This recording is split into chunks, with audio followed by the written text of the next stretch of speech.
Dans les rues pour refuser Abdelmajid Tebboune, élu président dès le premier tour.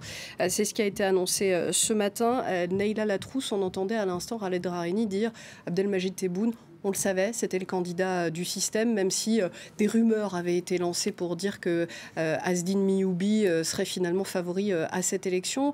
Vous confirmez, c'est une manipulation à laquelle on a assisté? Il y avait manifestement, en tout cas, un bras de fer entre un certain nombre de décideurs. Donc, quand on dit décideurs en Algérie, on parle bien de militaires. Entre la personne d'Abdelmajid Tebboune, qui était Premier ministre en 2017, qui, à l'époque, déjà se prévalait d'un soutien de l'état-major pour être candidat en 2019. Il avait d'ailleurs sauté au bout de 88 jours seulement à la primature, précisément en raison d'un rendez-vous à Matignon en France, où il s'était vendu comme un plan B éventuel si Abdelaziz Bouteflika ne pouvait pas aller aux élections. Et il avait précisé à l'époque à Édouard Philippe et à l'entourage d'Édouard Philippe qu'il aurait par ailleurs le soutien de l'armée. Donc cela fait 2 ans qu'on sait qu'il fait partie des candidats potentiels. Asdine Miyoubi était soutenu par une autre partie aussi de l'armée qui voyait en lui au final, allez, on va dire le candidat le moins caricatural. Il est du système, il est docile, il ne fera pas de vagues, il ne signera pas de décret de mise à la retraite du chef d'état-major.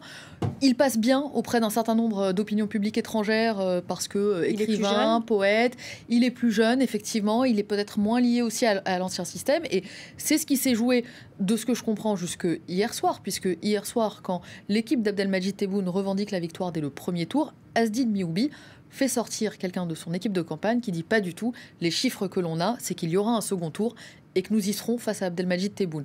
Donc en réalité, ce bras de fer, semble-t-il, s'est joué jusque tard dans la nuit. On peut imaginer, mais pour le coup, pure spéculation, que l'intervention décisive a été celle du chef d'état-major. Alors, il n'y a pas de sondage en Algérie, mais comment est-ce qu'on peut se tromper à ce point-là? Parce que Asdine Miyoubi est quand même à seulement 7% des voix, ce qui est bien moindre que ce qui avait été annoncé.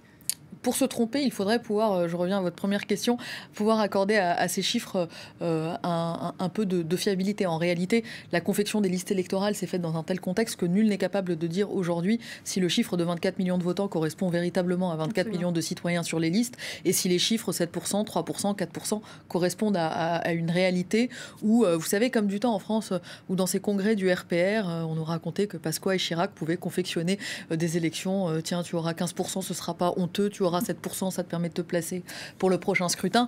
On ne peut véritablement pas garantir, en tout cas moi à ce stade je ne peux pas vous garantir aujourd'hui que ces chiffres-là sont incontestés parce que, encore une fois, il y a eu des hier, et y compris même de la part des équipes d'Abdelmajid Tebboune, des accusations de fraude, d'urnes bourrées dans certaines wilayas. D'ailleurs, ils ont 24 heures pour poser des recours. Donc du coup, le soupçon sur la façon dont s'est déroulé le scrutin, elle est venue de ceux mêmes qui participent, et en l'occurrence de l'équipe même de celui qui a été désigné d'après l'instance qui organise les élections. On voit les résultats officiels. Donc oui, Asdine Miyoubi, 7,26% avant-dernier de cette élection. Abdelaziz Belaïd, bon dernier, à 6,66%.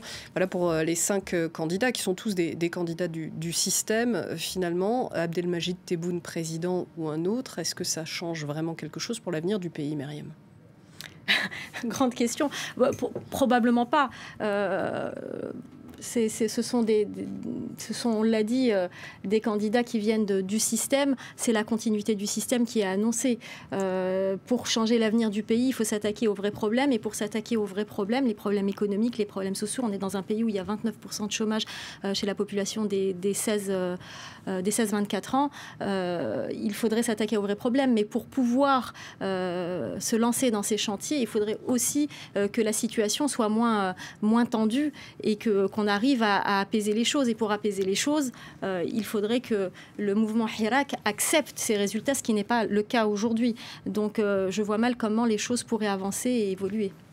À quoi ressemblera l'Algérie d'Abdelmajid Tebboune? Probablement à l'Algérie d'Abdelaziz Bouteflika, ou en tout cas de l'Algérie qu'on a pu voir entre la chute d'Abdelaziz Bouteflika et cette élection.